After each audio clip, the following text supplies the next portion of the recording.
Have you ever wondered how to close big cuts on your bonsai? This is how. Do you have big cuts on your trees? They've stopped closing? You just don't understand why they won't grow callus over big cuts? Watch this video. This is Jelle, growing bonsai, and this is a Trident Maple. And as you can tell, from the front, it looks pretty good. But if you look in the back, it's like there's been a massacre. You see all these big cuts? These were all big branches which were left to grow out when they were developing this trunk. Now I was hoping that they would close by itself, so last year I just cut the edges, put some cut paste on it and let it be. And some cuts, that really worked. Also here in the front there's a cut, and that really is healing very nicely. You can see here what a well-healed cut looks like. This was cut 2 years or 3 years ago at this line. And this was the first year of healing. So yeah, it's 2 years, and this is the second year of healing. And next year, this part here will also close completely. After closing, of course, I can then start working here also on the edges to make the bark a little bit more smooth in its transition. But that is minor details. For now, I just want the cuts to close so that the tree looks like it is unblemished. But higher up, all the way from here to down here is one continuous cut line, and the wood has gotten a little soft. That is the reason why it is not healing over anymore. Now how do you fix this? Fixing cuts like these, which have started to rot and are not healing over anymore, is actually not all that hard. All you need is a rotary tool or pliers and gouge out most of the rotten stuff. Ideally you get everything out, but don't go too deep that you damage the living parts. I use, for this exercise, a very rough, how do you call it? Tool head, and effectively I just screw off the spring and don't lose it. Screw the rotary tool on top and I'm ready to go. Am I ready to go? No. Now I'm ready to go.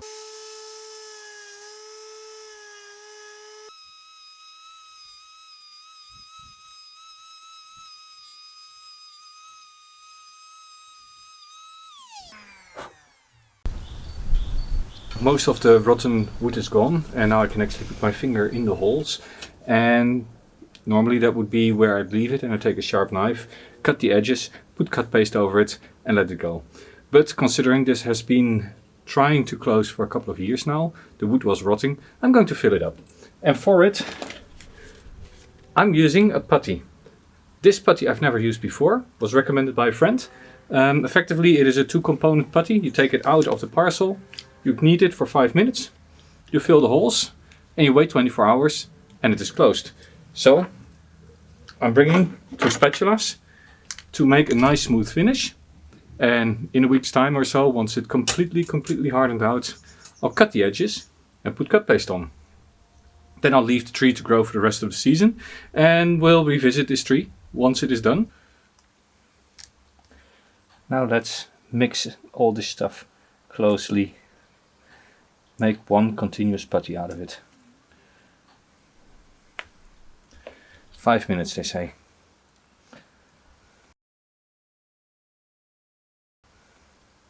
It's now a homogeneous putty. Now it is of course a matter of getting it in there in a way that creates a nice smooth finish for the tree to grow over. Stop rotting. Avoid water collection. I'm actually going to need quite a bit of it. There. Once this hardens, the callus can grow over it again. Well, that's 2 holes filled with 2 of the little balls. I think I'm going to need a 3rd one to also fill the big hole a little bit up and knead it through. Remember, I'm not after a completely filled hole, but I am after a smooth, stable surface that the bark can grow over. So I'm not going to fill the whole hole, I'm just going to create a thin layer in there for the bark to cover. Make sure the edges are nice and smooth and well connected, so that the bark will actually grow over the surface rather than under the surface. This putty is an all-weather putty, so you can actually use it outside and it will not freeze off in winter, or so they say. Right, all that's left to do now is just cut the edges of the bark, add cut paste over the complete wound, and then I'm going to let the sacrifice branch in the top grow for another year, so that you get lots and lots of sap flow along the edge of the wounds, therefore increasing callus formation, bark expanding, and the wound to close. Let's hope that at the end of the season, the wounds will have closed a lot further than what they're now. First week of summer, the Trident is growing very, very well. And let's check those wounds. But first, I'm going to clean up the pots. There's a lot of weeds in here. And I'm going to give this a little trim. Because here in the top, I don't want any heavy branches. So all these long extensions, I'm going to bring back to the first 2 leaves of the season. And maybe here and there, I'll remove a leaf so that I get more back budding on the inside. Compact growth. I'm going to leave some of these long ones on the lower branches, because those need to fatten up. And of course, this is a sacrifice branch. I'm going to let it run, but I'm going to take a few of these long sprouts here away, because I want compact growth later on here, because this is going to be the new tip.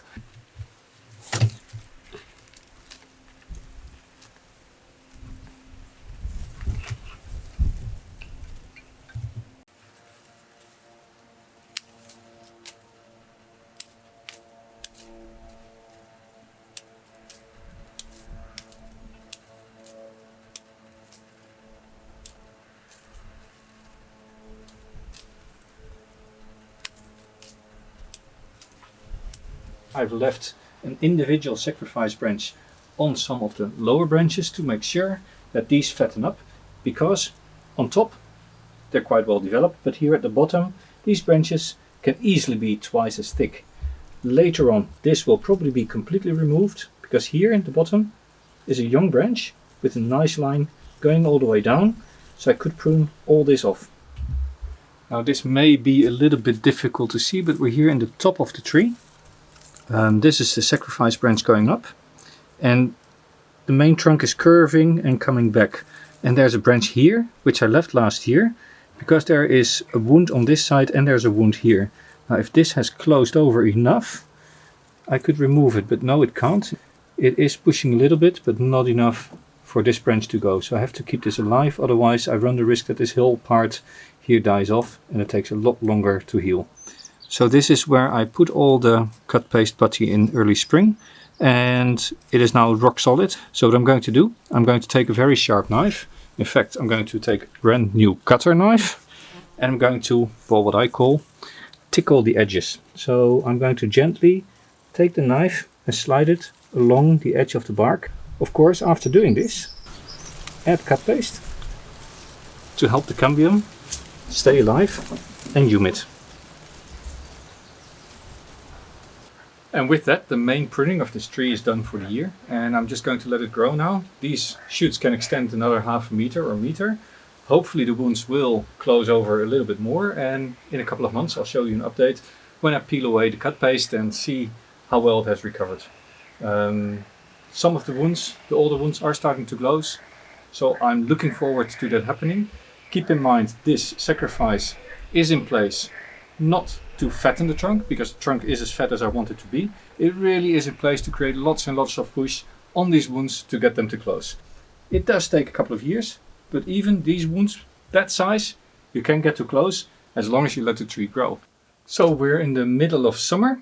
I've left a few sacrifice branches here on the main branches so they fatten up, and they are doing quite well. Really well is doing this top sacrifice branch, which is still running. It's now 2.5, maybe 3 meters tall. But we were looking at scar healing. Going to take my knife, going to lift the cut paste off, and then I'm going to damage the edges of the wounds. It is now the middle of summer, and that's a great time for doing this sort of work, because the tree is now actively relocating resources, fattening the trunk. This is the time that a little bit of a scarring can have a massive effect on the healing of that scar. Now with all the foliage in the way, it is a little bit difficult to see, but basically all I'm doing is here, take a knife and really cut a sliver of the edge of the wound here. Just the tiniest little bit, just like that. And doing this all around encourages new growth here at the wound edge. Hopefully before winter, really crawling completely over this paste. This paste doesn't seem to have hardened all that much. Much less than I wanted at least.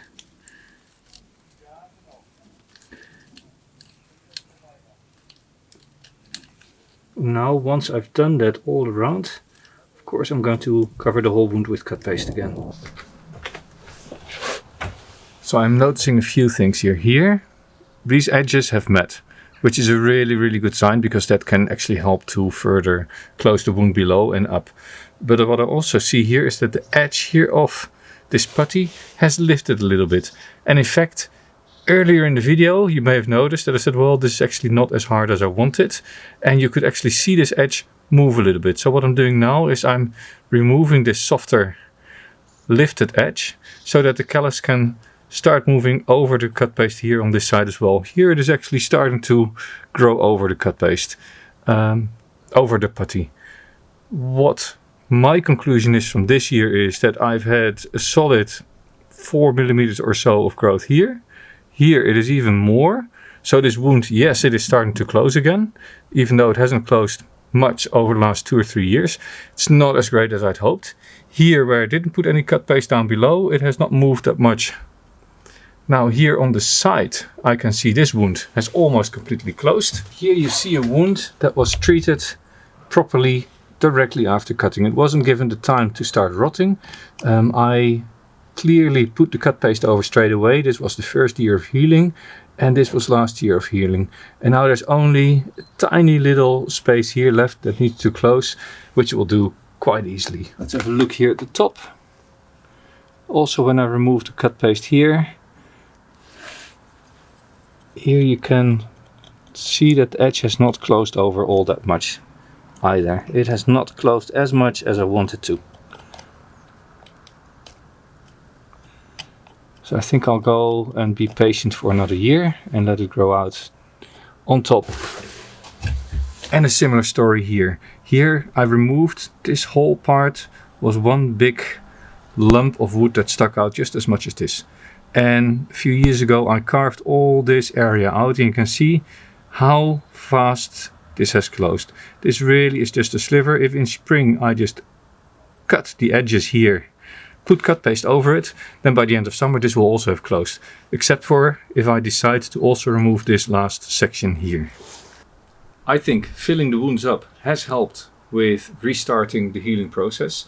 It's not gone as fast as I wanted, and not as fast as you would get on healthy, fresh cuts. So if you have big branches that you need to remove, make sure you treat the wounds as soon as you cut a branch off. I sometimes leave a stump for half a year so the sap flow can reroute itself a little bit after, but not much more, because I really want to avoid the wood deteriorating. I want to close the cuts as quickly as possible. This was Jelle, growing bonsai, with one way to deal with rotting cuts on a bonsai and getting them to heal over. Mind you, this is a Trident Maple, and Trident Maple are quite well known for being very successful at healing wounds, even at later ages. If you take a beech or take a pine, you will not get very good healing results. I will do a follow-up on this maybe in a year's time, and then I'll show you how the wounds have continued to heal. And as said, in springtime I'll nick these edges again, I'll put some cut paste over it, and I'll let the branch grow again. This is going to be layered off because it had a few nice movements, and then I'm taking a new side branch and let that extend, because I'm not after massive thickening. I'm just after a lot of sap flow, get lots of top growth, but avoid that becoming a very big cut again. See you later.